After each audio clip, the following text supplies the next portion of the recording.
Students, I hope आप सभी बढ़िया होंगे। मैं ऋषभ पांडे और आप देख रहे हैं viral biology.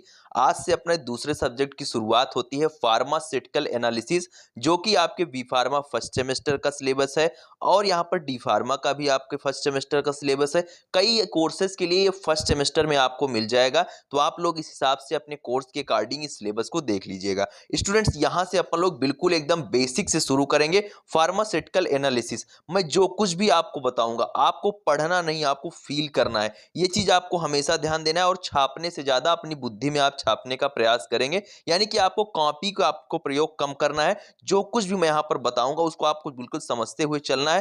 Complete unit first को मैं डिस्कस करने वाला हूँ इस वीडियो में। ऊपर ऊपर की जितनी भी बातें हैं आपका डर मैं दूर करने वाला हूँ। और फार्मास्यूटिकल एनालिसिस ऐसा सब्जेक्ट है जिसमें सबसे ज्यादा बैक आती है बी फार्मा फर्स्ट ईयर के स्टूडेंट को। ये आप लोग बिल्कुल एकदम समझ लीजिए, अपने बुद्धि में बिल्कुल बैठा लीजिए। और आपको मैं एक चीज ये भी बताना चाहता हूं कि जितना बड़ा आपको बताया जाता है, जितना कठिन आपको बताया जाता है, उतना कठिन है नहीं, और जितना आसान मैं बता दूंगा उतना आसान भी नहीं है। ये चीज आप हमेशा समझिएगा और बिल्कुल एकदम सामंजस्य बनाते हुए आप लोग पढ़ाई करेंगे। चलिए स्टार्ट करते हैं। सबसे पहले फार्मास्यूटिकल एनालिसिस क्या है। ये आपका दूसरा सब्जेक्ट है बी फार्मा फर्स्ट सेमेस्टर का। इसके पहले एचएपी के लेक्चर मैंने आपको दिए थे, फर्स्ट लेक्चर उसका भी आ चुका है, उसको भी जाकर आप देख सकते हैं स्टूडेंट्स। चलिए स्टार्ट करते हैं। सबसे पहले जानना है आपको कि फार्मास्यूटिकल एनालिसिस है क्या। ये आपका एक सब्जेक्ट है फार्मास्यूटिकल एनालिसिस फर्स्ट। लेकिन पहले इसकी डिफिनीशन समझते हैं अपन लोग। फार्मास्यूटिकल एनालिसिस क्या है। ये ब्रांच है, किसकी ब्रांच है। It is a branch of practical chemistry. ठीक है, प्रैक्टिकल केमिस्ट्री की ब्रांच है, जो कि जिसमें क्या चीजें इन्वॉल्व है। आपका रिजोल्यूशन, सेपरेशन, आइडेंटिफिकेशन, डिटर्मिनेशन। अब आप लोग समझते हैं सेपरेशन का मतलब, डिटर्मिनेशन का मतलब, आइडेंटिफिकेशन का मतलब किसी चीज का आइडेंटिफिकेशन करना, उसके बारे में जानना, आइडेंटिफाई करना। किसी कंपाउंड को आप जानते हैं, उसका आइडेंटिफिकेशन करते हैं। सेपरेशन, सेपरेशन मतलब उसको अलग करते हैं। कहीं पर मान लीजिए कि आपको कोई जो आपका डिजायर्ड प्रोडक्ट, आपको जो आपको डिजायर है, जो चीज आपको चाहिए उसको आपको चाहिए, और वहां पर वो 2-3 प्रोडक्ट एक साथ में है, वहां से आपको निकालना है। मतलब और सारी तो इंप्योरिटी हुई, लेकिन जो आपको चाहिए उसको आपको सेपरेट करना है। उसकी स्टडी अपन लोग फार्मास्यूटिकल एनालिसिस में करेंगे। डिटर्मिनेशन करेंगे, निर्धारण करेंगे सारी चीजों का, क्या चीजें उसमें हैं, क्या कौन से कंपाउंड है, क्या उसकी क्वांटिटी है, क्या उसका आपका क्वालिटी है, सब कुछ यहां पर डिटर्मिनेशन अपन लोग करने वाले हैं। प्यूरिफिकेशन भी करेंगे कि कैसे उसको अपन लोग प्यूरिफाई करेंगे। ठीक है, तो यही सारी चीजें अपन लोग डिस्कस किसके अंदर करने वाले हैं, pharmaceutical analysis. It is a branch of practical chemistry which deals with the resolution, separation, identification, determination, quantification, purification of a given substance or sample. एक किसी भी सैंपल का, किसी भी सब्सटेंस का अपन लोग इतनी सारी चीजें करने वाले हैं। ठीक है, जो मैंने आपको बताया भी। ठीक, अब चलिए आगे चलते हैं अपन लोग। यहां पर क्या है, scope of pharmaceutical analysis. Pharmaceutical analysis का स्कोप, ठीक है, इस किस चीज के लिए आपका ये फार्मास्यूटिकल एनालिसिस का उपयोग हम लोग किस चीज के लिए करते हैं, इसका स्कोप क्या है, इसका फायदा क्या है। ठीक है, इसके बारे में अपन लोग जानते हैं। कहां इसका यूज है, देखिए, examination of raw material, raw material की एग्जामिनेशन में करते हैं। Analysis of various drug sample, various drug sample को अपन लोग एनालिसिस करते हैं इसके अंतर्गत। क्वालिटेटिव या क्वांटिटेटिव एनालिसिस करते हैं, किसका करते हैं, सैंपल्स का करते हैं।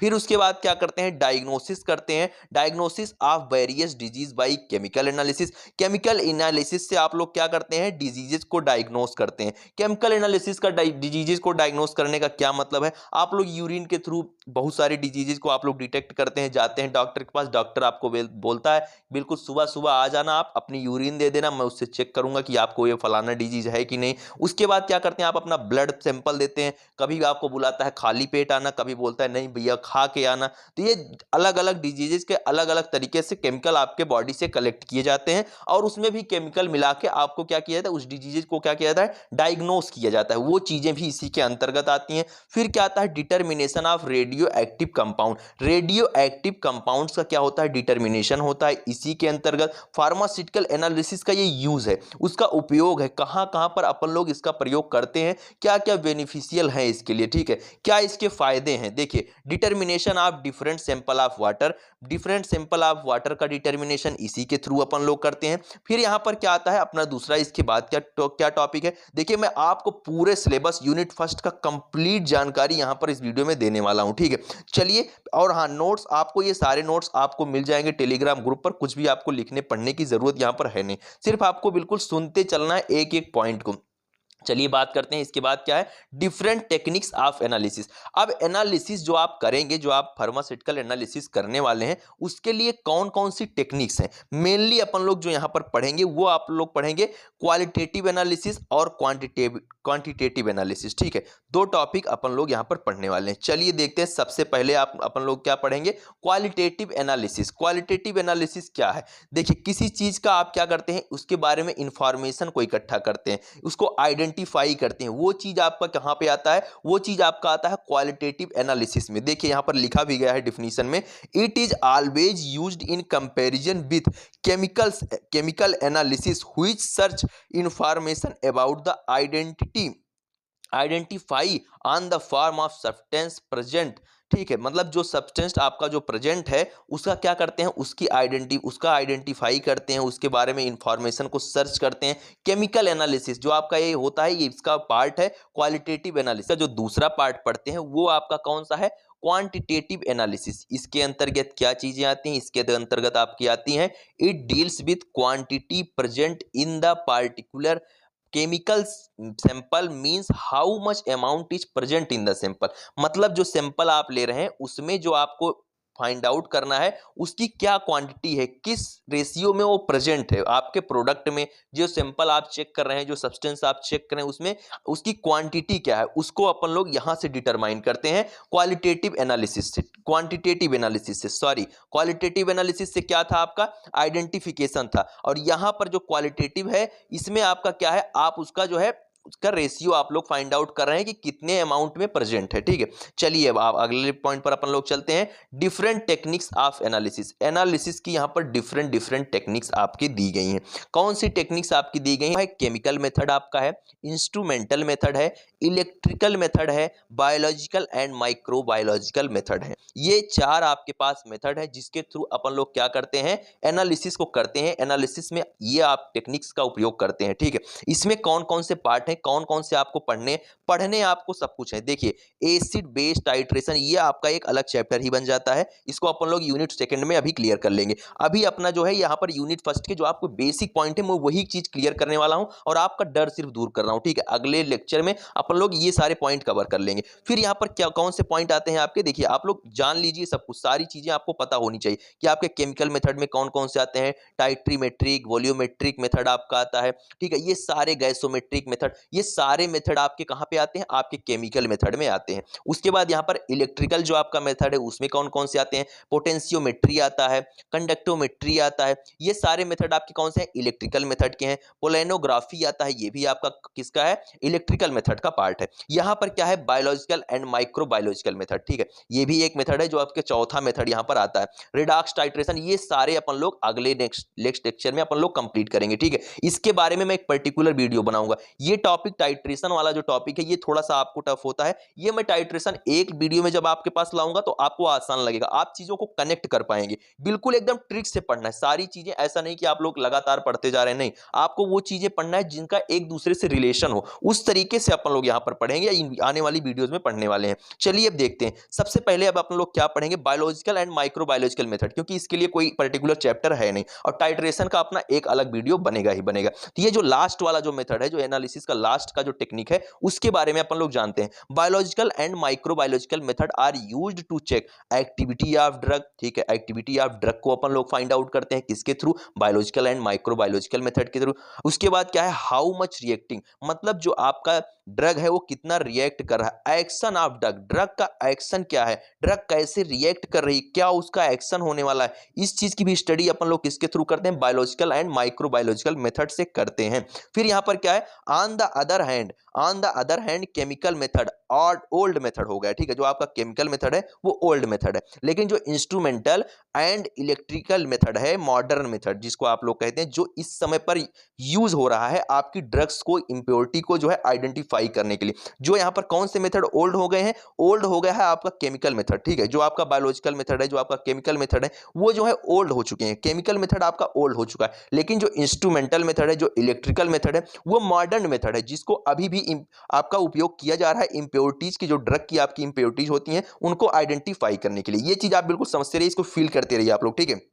यहाँ आपसे पूछा जा सकता है कि मॉडर्न मेथड कौन से हैं, आप बताइए। इंस्ट्रूमेंटल और इलेक्ट्रिकल मेथड जो है वो आपके मॉडर्न मेथड हैं, ठीक। उसके बाद कौन सा टॉपिक आपका आता है, यहाँ पर आपका आ जाता है methods of expressing concentration. Concentration को आप एक्सप्रेस कैसे करते हैं। पहली बात तो आप लोग ये समझिए कि ये जितने भी मेथड मैं यहाँ से आपको बताऊंगा वो सब 2-2 नंबर के क्वेश्चन में भी आ सकते हैं, लॉन्ग क्वेश्चन में भी आ सकते हैं। उसको भी आपको फील करना है कि कैसे आप उस क्वेश्चन को कैसे करेंगे। तो मेथड ऑफ एक्सप्रेसिंग कंसंट्रेशन में जो पहला ही पॉइंट है, जो आपका पहला ही आपका मेथड है, वो है मोलरिटी फाइंड आउट करना, ठीक है। मोलरिटी पहले क्या होती है इसके बारे में अपन लोग जानते हैं। मोलरिटी क्या होती है, इट इज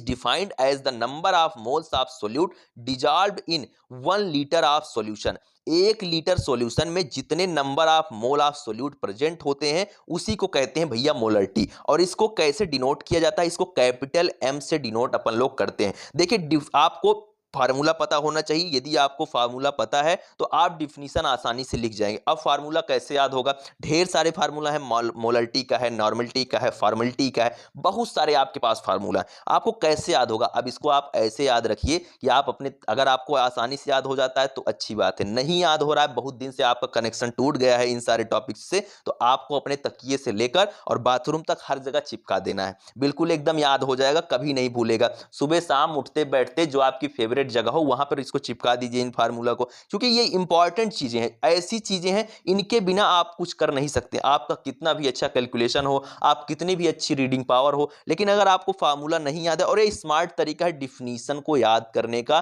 कि मोल of solute present in volume of solution in 1 litre, ठीक है। ये चीज आप समझिए, अगर आपको इतना पता है तो आप यहां पर क्या कर सकते हैं, मोलरिटी की डिफिनीशन आप लोग याद कर सकते हैं। और जो न्यूमेरिकल आएंगे, न्यूमेरिकल भी इस चैनल पर करवाए जाएंगे, आने वाली वीडियोस में आपको न्यूमेरिकल करवाए जाएंगे।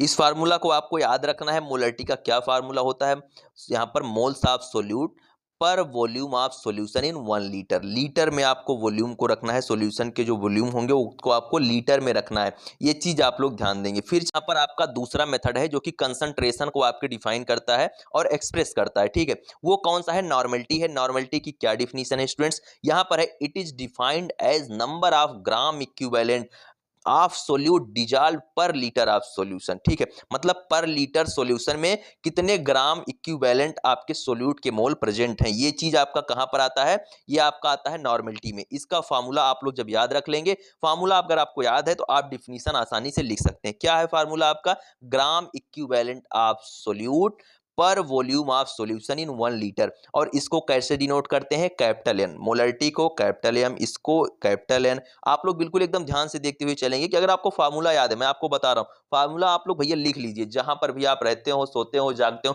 उठते ही पहले फार्मूला आप लोग देखें, ठीक है। पहली यूनिट है, आपको फार्मूला भूलना नहीं है बिल्कुल भी। चलिए मोलरिटी की तरफ चलते हैं। वो क्या था, वो था मोलरिटी, ये है मोलरिटी। मोलरिटी को जब आप लोग डिनोट करते थे तो कैपिटल एम से करते थे, लेकिन जो आपकी मोलरिटी है इसको आप लोग स्मॉल एम से डिनोट करेंगे पहले, तो यही चीज याद रखना है आप।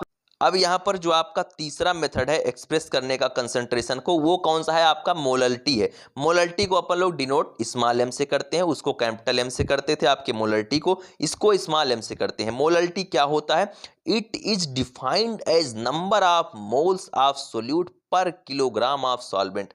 मतलब number of moles of solute कितने प्रेजेंट हैं आपके सॉल्वेंट में, किसमें, 1 किलोग्राम सॉल्वेंट में कितने number of moles of solute यहां पर प्रेजेंट हैं, वो आपका क्या होता है, मोलरिटी होता है। इसकी भी आप लोग क्या करेंगे, इसका भी भैया आप लोग फार्मूला जरूर याद रखेंगे। इसको याद रखेंगे मतलब आपको डिफिनीशन याद करने की जरूरत नहीं है, ये चीज आप समझेंगे। फिर आपकी उसके बाद जो आपका चौथा मेथड आता है एक्सप्रेस करने का कंसंट्रेशन को, वो कौन सा है, वो है आपका फॉर्मलिटी। फॉर्मलिटी की क्या डिफिनीशन होती है, it is defined as number of gram formulation weight of solute dissolve in 1 litre of solution, ठीक है। Number of gram formulation weight of solute dissolve है किसमें, 1 लीटर ऑफ सॉल्यूशन को, इसी को क्या कहते हैं, फॉर्मलिटी कहते हैं। इसको आप लोग कैसे डिनोट करते हैं, कैपिटल एफ से डिनोट करते हैं।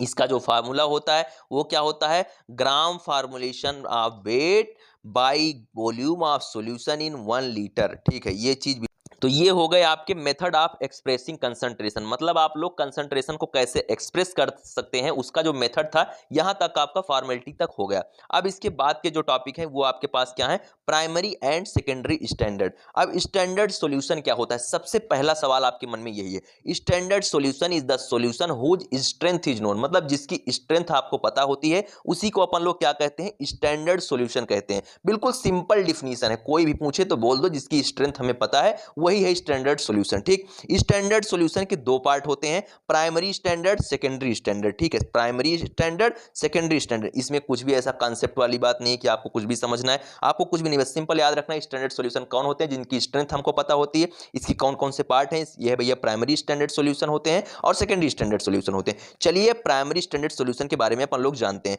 प्राइमरी स्टैंडर्ड सॉल्यूशन कौन से होते हैं, primary standard is solution of known strength made from substance of high purity, मतलब जो आपका प्राइमरी स्टैंडर्ड सॉल्यूशन होता है उसकी जो स्ट्रेंथ होती है वो किससे बनी होती है, made from the substance of high purity, मतलब उन सब्सटेंस से बने होती है जिनकी हाई प्योरिटी होती है, जो कि हाईली प्योर होते हैं। It should be highly pure होना चाहिए, it should be highly stable होना चाहिए, हाईली सॉल्युबल होना चाहिए, नॉन टॉक्सिक होना चाहिए और इजिली अवेलेबल होना चाहिए, तभी वो प्राइमरी स्टैंडर्ड सॉल्यूशन है। इतनी प्रॉपर्टी उसके पास होनी चाहिए। अब हाई प्योरिटी होनी ही चाहिए जब भैया जिससे वो बनाया जा रहा है जो रिएजेंट है वही जब हाईली प्योर है तो जो प्रोडक्ट है वो भी तो हाईली प्योर होना चाहिए, जो सॉल्यूशन है वो भी तो हाईली प्योर होना चाहिए। तो ये चीज आपकी होनी चाहिए, ये चीज प्रॉपर्टी आपके प्राइमरी स्टैंडर्ड सॉल्यूशन की हो गई। एग्जांपल क्या है, for precipitation titration of AgAgNO3। ठीक है, ये एग्जांपल है, आप लोग याद रखेंगे आपके प्राइमरी स्टैंडर्ड सॉल्यूशन का। फिर इसके बाद कौन से आते हैं, सेकेंडरी स्टैंडर्ड सॉल्यूशन। ठीक,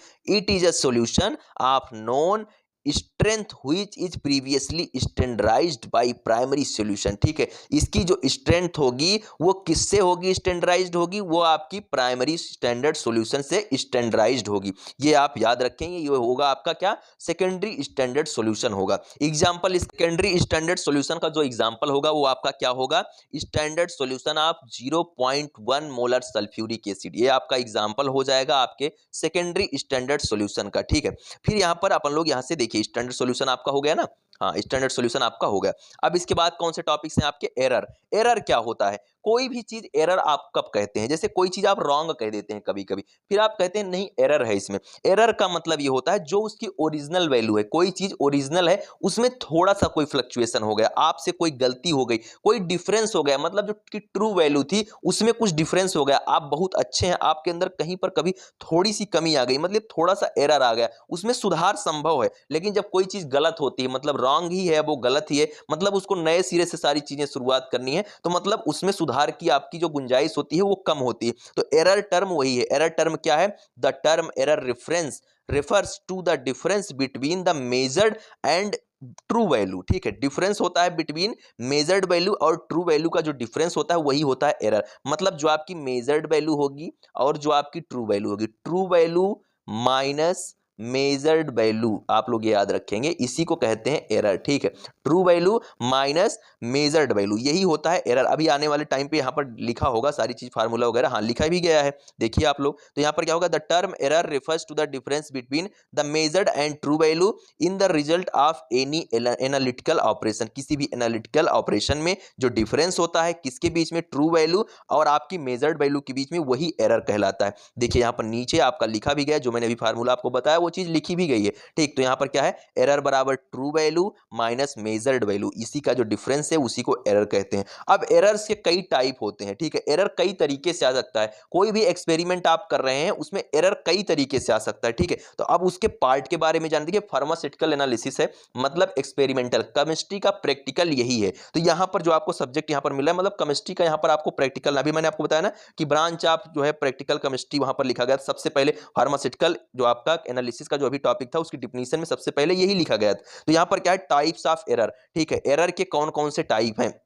तो error are classified into two types, systematic error और रैंडम एरर। अब सिस्टमैटिक एरर क्या होते हैं और रैंडम एरर, थोड़ा सा आप मेरी बात को ध्यान से सुनेंगे, स्क्रीन पर थोड़ा कम देखकर बातों को आप लोग सुनेंगे। सिस्टमैटिक एरर वो होते हैं जो आपके हाथ में होते हैं, जो आप बदल सकते हैं, जो आपके कंट्रोल में हो सकते हैं, मतलब गलती आपने की तो आप सुधार भी सकते हैं, वो है सिस्टमैटिक एरर। और रैंडम एरर वो होते हैं, वो एरर ऐसे हैं कि जो आप सुधार नहीं सकते हैं, वो एरर ऐसे हैं जो आप जहां पर आपकी नजर पड़ती ही नहीं है, ऐसे एरर आपके कंट्रोल में नहीं होते हैं। ठीक है, तो चलिए अब अपन लोग इसकी डिफिनीशन भी देखते हैं। डिफिनीशन में क्या लिखा गया है भैया, जो मैंने बताया क्या वही लिखा गया है, कुछ अलग लिखा गया है। देखिए systematic error, systematic errors are those types of error that we can change properly and that totally in our hand and in our control. मतलब आपका सिस्टमैटिक एरर वो टाइप है एरर का जहां पर क्या होता है, can change properly and that आप लोग क्या कर सकते हैं, उसको चेंज कर सकते हैं प्रॉपरली, और टोटली क्या होता है, अपने हाथ में होता है, हमारे हाथ में होता है, हमारे कंट्रोल में होता है आपका सिस्टमैटिक एरर। अब सिस्टमैटिक एरर में कौन कौन से एरर आते हैं आपके, systematic error can be classified as follows. Systematic error कई तरीके से आप लोग कंट्रोल कर सकते हैं, या फिर कह सकते हैं कि कई तरीके से आपका सिस्टमैटिक एरर आता है। कौन कौन सी गलतियां आप लोग करते हैं तो सिस्टमैटिक एरर होता है। ठीक है, एरर दो तरीके से होता है, सिस्टमैटिक हो गया, रैंडम हो गया। सिस्टमैटिक अपन लोग पढ़ रहे हैं, रैंडम अभी आगे पढ़ेंगे। तो यहां पर क्या है, सिस्टमैटिक एरर में पर्सनल एरर होते हैं। पर्सनल एरर क्या होते हैं, आप गलती कर रहे हैं, कोई गलती आप कर रहे हैं, डाटा को एनालाइज नहीं कर पा रहे हैं, आप सही से ध्यान नहीं दे रहे हैं, आपकी केयरलेसनेस है, यानी कि आप ध्यान से नहीं कर रहे हैं एक्सपेरिमेंट, आप लैब में गए हैं, आप किसी और ख्याल में चल रहे हैं, तो इस तरीके से क्या होगा कि आप पर्सनल एरर करेंगे। इंस्ट्रूमेंटल एरर होता है, इंस्ट्रूमेंट से आप कोई एरर कर रहे हैं। फिर यहाँ पर क्या होता है, रीएजेंट में एरर होता है। अब इंस्ट्रूमेंटल एरर का क्या मतलब है, इंस्ट्रूमेंटल एरर का स्टूडेंट्स मतलब ये है कि इंस्ट्रूमेंट में कोई दिक्कत है, कोई खामी है, कोई सस्ता इंस्ट्रूमेंट आप उपयोग कर रहे हैं, वहां पर एरर आने की संभावना बहुत ज्यादा होती है, तो आप उस इंस्ट्रूमेंट को चेंज कर सकते हैं थोड़ा पैसा ज्यादा खर्च करके, और इंस्ट्रूमेंट को ठीक करवा सकते हैं। आप नहीं ठीक करवा सकते हैं, संस्था ठीक करवा सकती है। ठीक है, तो इंस्ट्रूमेंट का जो एरर है ये भी कहीं ना कहीं आपके जो है एरर को क्या करता है, बढ़ा देता है। रीएजेंट में एरर हो सकता है, जो आप रीएजेंट ले रहे हैं प्रोडक्ट बनाने के लिए, हो सकता है रीएजेंट में एरर हो, रीएजेंट जहां रखा हो वहां पर कुछ इंप्योरिटी हो उसमें, जिसकी वजह से क्या हो सकता है, आपको एरर आ सकता है, आपका जो प्रोडक्ट बनेगा उसमें कुछ कमियां आ सकती हैं। फिर क्या होगा, मेथड एरर हो सकता है, एडिटिव एरर हो सकता है, मेथड जो आप यूज में ला रहे हैं हो सकता है उसमें गलती हो, तो उसको भी यदि आप सुधार लेंगे तब भी, ये आपके हाथ में है, ये चीजें आपके हाथ में है कि अगर आप चाहें तो आप सुधार सकते हैं। ठीक, आप कोशिश करेंगे तो सुधर जाएंगे। एडिटिव एरर होता है, एडिटिव एरर क्या होता है, एडिटिव एरर वो एरर होता है जो डिपेंड होता है किसमें, कॉन्स्टिट्यूएंट जो प्रेजेंट होते हैं डिटर्मिनेशन में, ये कॉन्स्टिट्यूएंट पर डिपेंड करता है। प्रोपोर्शनल एरर क्या होता है, प्रोपोर्शनल एरर भैया वो एरर होता है जो अमाउंट ऑफ कॉन्स्टिट्यूएंट पर डिपेंड नहीं करता है। इंप्योरिटी, जैसे कि आपके इंप्योरिटीज होती हैं स्टैंडर्ड कंपाउंड में, मतलब ये इंग्रेडिएंट पर डिपेंडेंट नहीं होता है, और आपका क्या ये इंग्रेडिएंट पर डिपेंड होता है, सॉरी, ये आपका जो प्रोपोर्शनल वाला है ये क्या होता है, ये इंग्रेडिएंट पर डिपेंड होता है, और जो आपका एडिशनल वाला है ये आपका इंग्रेडिएंट पर डिपेंड नहीं होता है। ये चीज आप ध्यान रखेंगे। ठीक है, ये हो गया आपका एडिटिव एरर और आपका प्रोपोर्शनल एरर। अभी अपन लोग आगे पढ़ने वाले हैं। देखिए एडिटिव एरर भी पहले ही दिया गया। देखिए इतने तो आपने जान लिया, इतना आप लिख सकते हैं। मैंने आपको जो व्यवहारिक बातें बताई, फील करो भाई, फील करो, वो सबसे ज्यादा जरूरी है। पर्सनल एरर बिल्कुल एकदम फील करो कि क्यों हो रहा है, क्योंकि हम लोग गलती करते हैं, हम केयरलेसनेस हैं, जिसकी वजह से पर्सनल एरर आ रहा है। इंस्ट्रूमेंटल एरर क्यों आ रहा है, इंस्ट्रूमेंट में कोई गलती है, इंस्ट्रूमेंट को अपन लोग बदल सकते हैं, सुधार कर सकते हैं। रिएजेंट क्यों हो रहा है एरर, क्योंकि हम लोग जो प्रोडक्ट बना रहे हैं, जो रिएजेंट ले रहे हैं, हो सकता है उसमें इंप्योरिटी हो, तो प्रोडक्ट में भी इंप्योरिटी आ रही, मतलब एरर हो रहा है। आपके मेथड में एरर हो रहा है, आप कोई मेथड गलत उपयोग कर रहे हैं। तो जब यहां इन चीजों को आपको लिखने की कहीं बारी आए, तो आपको इसके लिए किसी नोट्स को पढ़ने की जरूरत नहीं, किसी और चीज की तरफ देखने की जरूरत नहीं। हाँ भाई सिस्टमैटिक एरर, हाँ मुझे आ गया, मैं लिख दूंगा। ठीक, अब यहां पर लेकिन जो एडिटिव एरर है और प्रोपोर्शनल एरर है, ये टर्म आपको थोड़ा कंफ्यूज कर सकते हैं, इसके बारे में मैं डिस्कस करूंगा। चलिए देखते हैं एडिटिव एरर क्या होता है। These errors are not dependent of the amount of substance present in sample. मैंने अभी अभी आपको बताया कि ये एरर क्या होते हैं, ये डिपेंड नहीं होते हैं अमाउंट ऑफ सब्सटेंस पर जो कि सैंपल में प्रेजेंट होते हैं। लेकिन जो आपका प्रोपोर्शनल एरर होता है, ये डिपेंड करता है किस पे, amount and nature of sample. Amount और नेचर ऑफ सैंपल पर ये डिपेंड भैया करता है। अब बात आती है रैंडम एरर। रैंडम एरर वो होते हैं जो अपने हाथ में नहीं है, मतलब अगर ये इसको आप चाह कर भी आप इसको ठीक नहीं कर सकते। Random error are those types of error that are not in our hand and that we can not change, जिसे हम लोग चेंज नहीं कर सकते। इस एरर को अपन लोग चेंज कर ही नहीं सकते। चलिए बात करते हैं आप सोर्सेज ऑफ एरर। इसमें कौन से सोर्सेज हैं, जैसे वहां पर अपन लोगों ने सोर्सेज ऑफ एरर पढ़ा, इंस्ट्रूमेंटल पढ़ा, पर्सनल पढ़ा, उसी तरीके से अब यहाँ पर जो अपने हाथ में नहीं है, क्या चीजें हैं जो अपने हाथ में नहीं, वो अपने को जानना भी तो है। तो कौन कौन से हैं? ग्लासवेयर इशू हो सकता है, केमिकल इशू हो सकता है, जो आप केमिकल है आपका उसमें कोई इशू हो सकता है। तो अब आप भैया केमिकल तो आप लोग चेंज नहीं कर सकते, केमिकल में ही सब इशू है, ग्लासवेयर में कोई इशू है वो भी है। उसके बाद यहाँ पर वेइंग इशू है, मतलब आप लोग जो नाप कर रहे हैं उसी में कोई दिक्कत आ रही, मतलब तौल कर रहे हैं, नाप नहीं तौल कर रहे हैं, ठीक है, जो आप तौल कर रहे हैं उसमें भी कोई दिक्कत आ रही है। Burette conical flask not calibrated, इसमें कोई गलती आ रही है, आपके ब्यूरेट में आ रही है, ठीक है।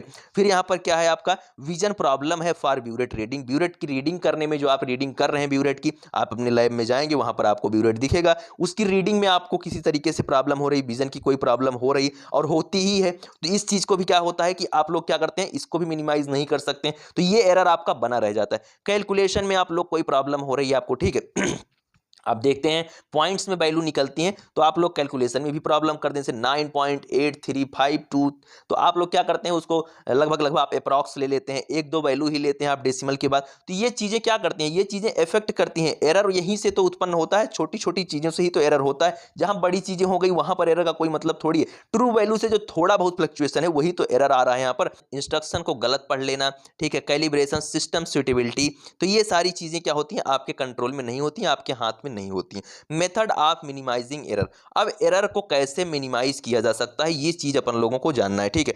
Check the glass that you used in the titration, titration में जो ग्लास आप यूज कर रहे हैं, जो ग्लास वेयर आप लोग यूज कर रहे हैं, उसको क्या करना है, उसको ध्यान से देखना है आपको, उसको बिल्कुल एकदम अच्छे से ध्यान चेक करना है, ठीक है। फिर क्या है, check the method and use proper method, आपको क्या करना है, मेथड को चेक करना है और आपको प्रॉपर एक मेथड को यहाँ पर यूज करना है। कैलिब्रेटेड इंस्ट्रूमेंट्स यूज, ठीक है, कैलिब्रेटेड इंस्ट्रूमेंट को आपको यूज करना है।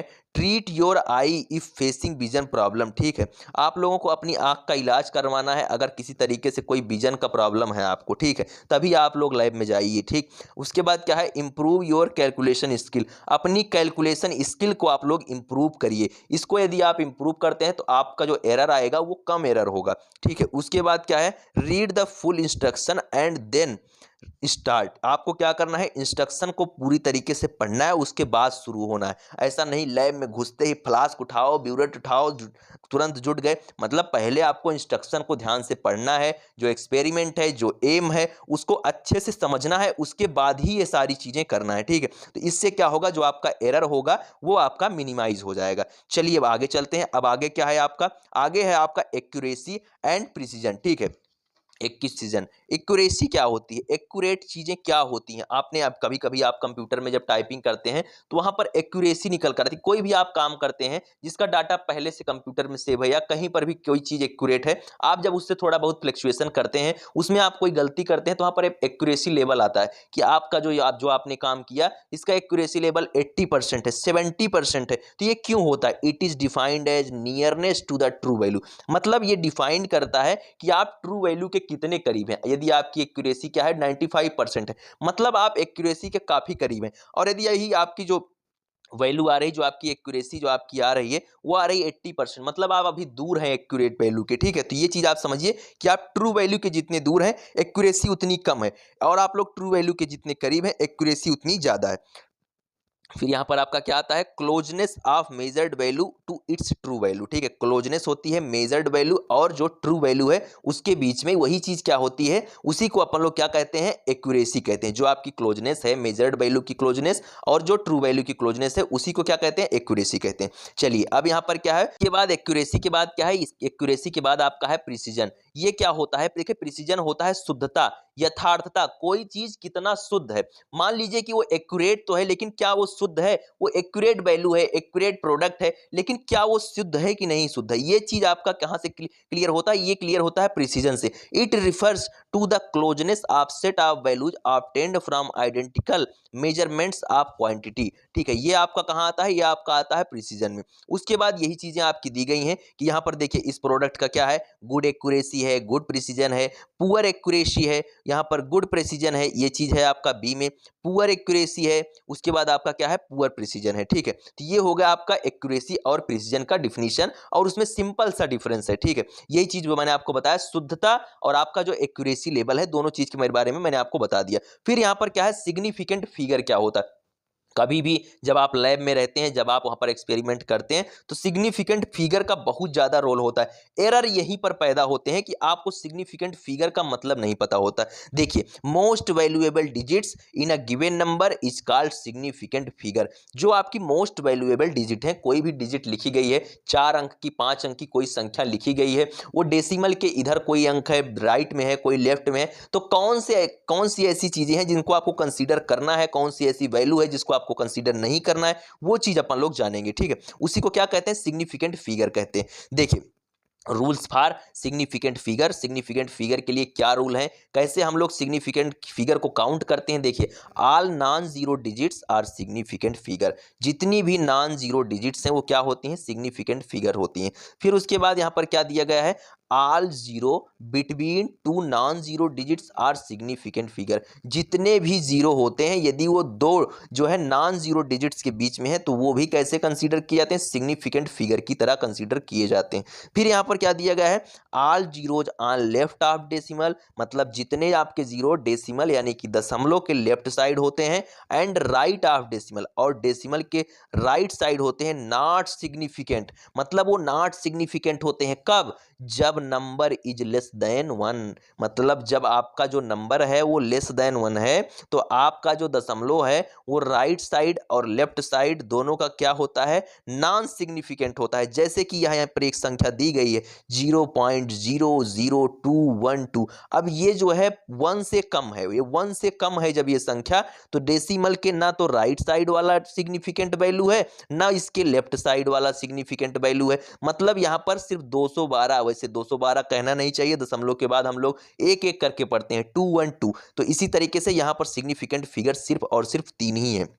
ठीक है, चलिए अब यहाँ पर इसके बाद क्या आता है, when number is greater than 1, जब नंबर 1 से ज्यादा हो, with decimal then all zero on right side of decimal and left of decimal will be significant figure. लेकिन जब ये वैल्यू 1 से ज्यादा हो रही है, उसके बाद दशमलव के दाहिने साइड भी बाएं साइड भी, दोनों साइड अपन लोग क्या करेंगे, सिग्निफिकेंट वैल्यू होंगी, दोनों साइड जो वैल्यू होंगी वो सिग्निफिकेंट होंगी। जैसे कि यहाँ पर दिया गया है 2.02020, यहाँ पर जो आपकी सिग्निफिकेंट वैल्यू है, जो आपका सिग्निफिकेंट फिगर है, उनकी संख्या कितनी है, सिग्निफिकेंट फिगर कितना है, यहाँ पर 7 है, यहाँ पर सिग्निफिकेंट फिगर 4 है। तो इस तरीके से ये हो गई आपकी सिग्निफिकेंट वैल्यू हो गई। फिर उसके बाद यहाँ पर भी देखिए, आप लोग इस सवाल को देख लेंगे, देखिए यहाँ पर थोड़ा सा लिखा भी गया है कि a number without decimal all zero on right side will not be significant figure. मतलब एक नंबर बिना डेसिमल के all zero on right side, मतलब सभी जीरो राइट साइड में होते हैं, वो भी क्या कर किया जाता है, नॉन सिग्निफिकेंट वैल्यू होता है, उसको सिग्निफिकेंट वैल्यू नहीं मानते हैं,